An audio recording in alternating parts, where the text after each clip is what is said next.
the counterintuitive reason why North Korea's economy gets stronger under sanctions. This was never about punishing North Korea. It was never about changing Pyongyang's behavior, never about compelling denuclearization, never about applying economic pressure until the regime cracked. In the opening years of the maximum pressure campaign, sometime around 2017, the Western sanctions apparatus, those pinstripe-suited custodians of the international financial order, believed they were administering a slow economic strangulation that would eventually force North Korea to choose between its nuclear weapons and its survival. But beneath the surface of what looked like economic isolation, something far more counterintuitive was unfolding, something so contrary to the conventional wisdom that Western economists have spent years denying the evidence rather than revising the theory. North Korea's economy has gotten stronger under sanctions, not in spite of sanctions, because of them. How is this possible?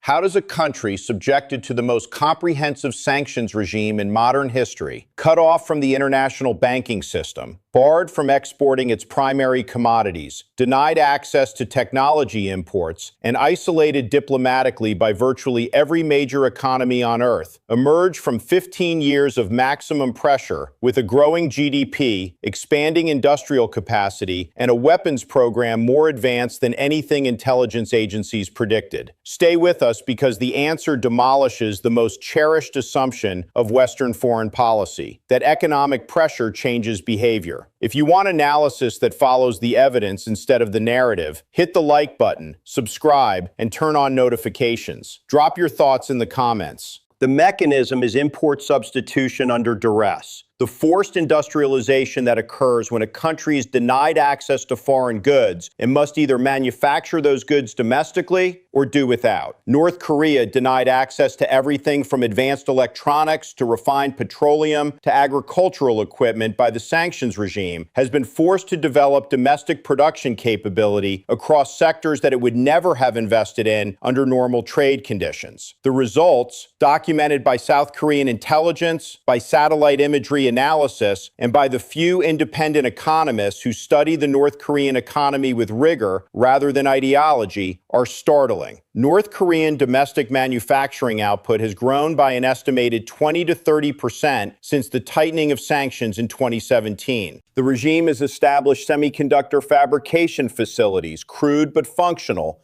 producing chips sufficient for military guidance systems and industrial control equipment. It has built synthetic fuel production plants using coal-to-liquids technology derived from World War II-era German engineering, reducing its dependence on imported petroleum. It has expanded its mining and metallurgy sectors to process domestically sourced rare earth minerals, iron ore, and coal. It has developed a domestic pharmaceutical industry, a textile manufacturing sector, and a construction materials supply chain that operates entirely within the country's borders. The weapons program is the most dramatic illustration of the sanctions paradox. The Hwasong-18, North Korea's most advanced ICBM, is a solid-fueled, three-stage intercontinental ballistic missile developed entirely under sanctions conditions. The guidance systems, the propulsion technology, the warhead miniaturization, the solid fuel chemistry, all developed domestically by North Korean scientists and engineers who were denied access to foreign universities, foreign research papers, foreign equipment, and foreign collaboration. The development timeline has been extraordinary. North Korea tested its first crude nuclear device in 2006.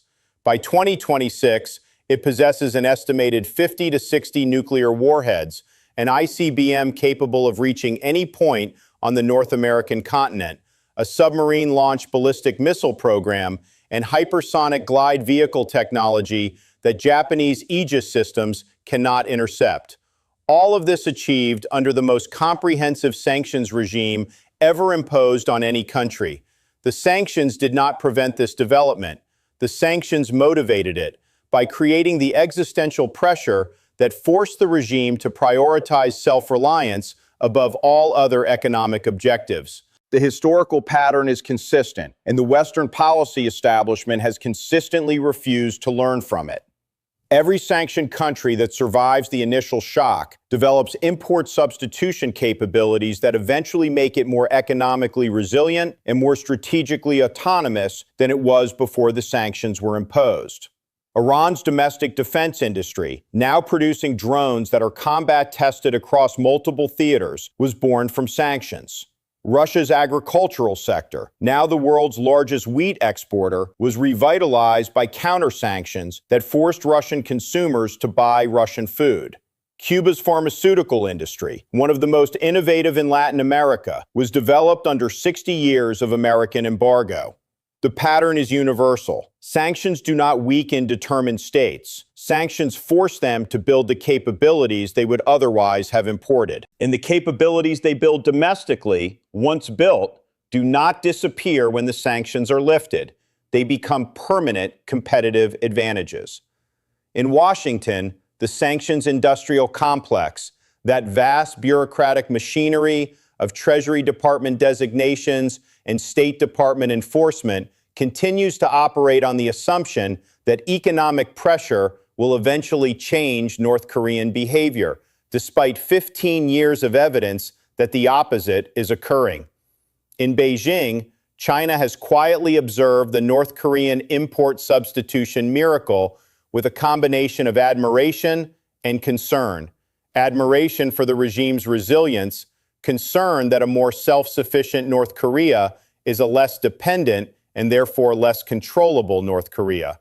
In Moscow, the North Korean model is studied as a validation of the self-reliance doctrine that Russia itself has been forced to adopt since 2022. In Seoul, South Korean intelligence analysts privately acknowledge that the gap between North and South Korean military technology has narrowed under sanctions rather than widened, a finding that contradicts the entire theoretical foundation of the maximum pressure strategy. First, the sanctions paradox is real and has been documented across every comprehensively sanctioned country in modern history. Economic isolation forces self-reliance. Self-reliance builds capability. Capability becomes permanent. The sanctions cure is worse than the disease they were designed to treat. Second, North Korea's economy has grown under sanctions by developing domestic production capabilities that would never have been prioritized under normal trade conditions, creating a more resilient and more autarkic economic base than existed before the sanctions were imposed. Third, the weapons program has advanced faster under sanctions because the regime has channeled the existential urgency created by sanctions into military development with an efficiency that no peacetime democracy can match. Fourth, the Western assumption that economic pressure changes the behavior of determined states is the most expensive failed theory in modern foreign policy, tested repeatedly, failed consistently, and maintained religiously by an establishment that has more invested in the theory than in the evidence. What looked like punishment was always something else entirely. It was an accelerant, a force multiplier for the exact capabilities the sanctions were designed to prevent. The sanctions did not weaken North Korea. The sanctions taught North Korea to survive without the world. And a country that has learned to survive without the world is a country that the world can no longer coerce. The sanctions trap is not a trap for North Korea. It is a trap for the countries that impose them, because every year the sanctions continue, the target grows stronger and the leverage grows weaker, until the day the sanctioning countries discover that the cage they built did not contain the animal, it evolved it.